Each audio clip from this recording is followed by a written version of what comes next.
धाम माझे पाचव्या अध्यायामध्ये आणि त्या काशीबाग रोला गेला. नामदेवाची तीर्थयात्रा आणि वारीची पवित्रता एक दिले यथार्थ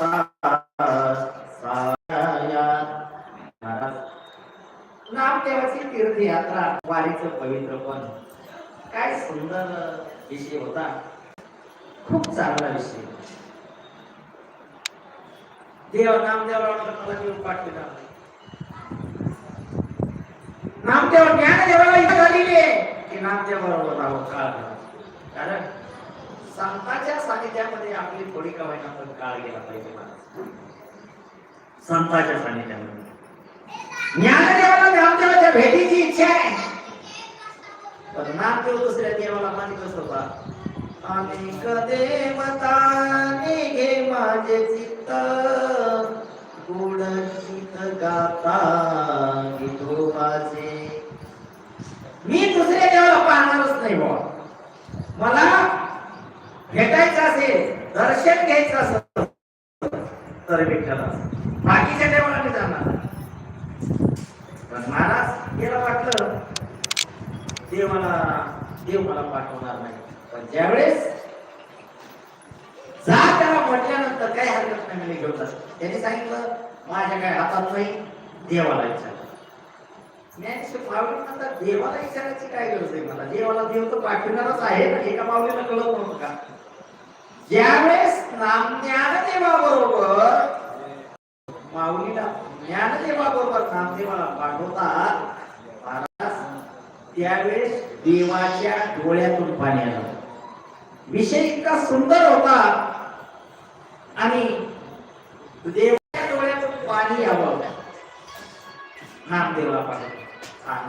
काय मोठेपणा आहे महाराज, काय त्या नामदेवाची भक्ती आहे महाराज.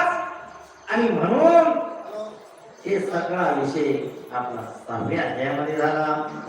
आरणीचे हिंसा प्रकार त्याचा मोडीला पुरा थार. 7वा अध्याय पारणी तत्व प्रतिपादी. मग आरणीच्या लोकांनी माझ्याची यात्रा काढली.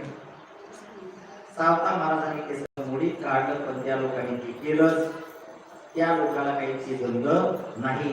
त्याच्यानंतर ज्ञानदेव नामदेवास देव गाडीला उदरी त्यास 8वा अध्याय महतीच करी पूर्ण वर्णिले. माऊलीला आणि नामदेव या दोघांनाही आपल्या स्वतःचं चूक पाडलं आणि त्या दोघांनाही आपलं रूप दाखवलं. सुंदर अशा प्रकारची ही कथा आहे. पण ही कथा झाली 8व्या अध्यायामध्ये. आणि सावत्याचे जाळीले घर पीर बुजविली नाशा पार. तीर्थाने विहिरी थोर नव्या सावता महाराजाचं घर जाळून टाकलं, विहीर बुजवून टाकली. आणि पंढरपूरचं जेवढं काही तीर्थ होतं ते सगळं तीर्थ आलं त्या विहिरीत आलं. ते 9व्या अध्यायामध्ये आपण ऐकलं. वासंती सावता संवाद मुक्त परीक्षेन प्रबोध दसनी गती नागाद परिपूर्ण रसाळ. सावता महाराज आणि एक वासंती नावाची बाई आली होती. त्याच्यामध्ये सुंदर अशा प्रकारचा संवाद झाला. तो 10व्या अध्यायामध्ये आपण पूर्ण ऐकलेला आहे. देवाने कोरपणी केली, बीज ओळ पूर्ण आणली, सर्व साई पुण्य केली. एकादशात देवाने कोरपणी केली, बीज ओळ पूर्ण आणली, त्याच्यानंतर सहाय्य झाले. हे सगळं 11व्या अध्यायामध्ये पाहिलं. नामदेव परीक्षा चौका भोजन नागाबाई नामदेवा शरण यांचे प्रतिपादन 12शात करेले. नामदेव महाराजांची परीक्षा, चोका महाराजांच्या घरी जेवण, नागाबाई नामदेवाला शरण केल्या. त्याचं पूर्ण माहिती 12व्या अध्यायामध्ये आपण ऐकली. हरिवा कामाचे कथन ओंकार स्वामी आनंद क्षेत्र परिपूर्ण त्रयोदशी कथिले. 13व्या अध्यायामध्ये ओंकार स्वामी आनंद क्षेत्र याची माहिती सांगितली. चतुर्दश कळसाध्यायी सावता प्रयाळ समय काशीबाचा वे शोक सगळ्याचा सगळ्या जनाचा शोक. 14व्या अध्यायाला सुरुवात झाली. मग आताच आपण ते सर्व ऐकलेले. ममवारीचा प्रकार गुरुजन परंपरा थोर अनुक्रम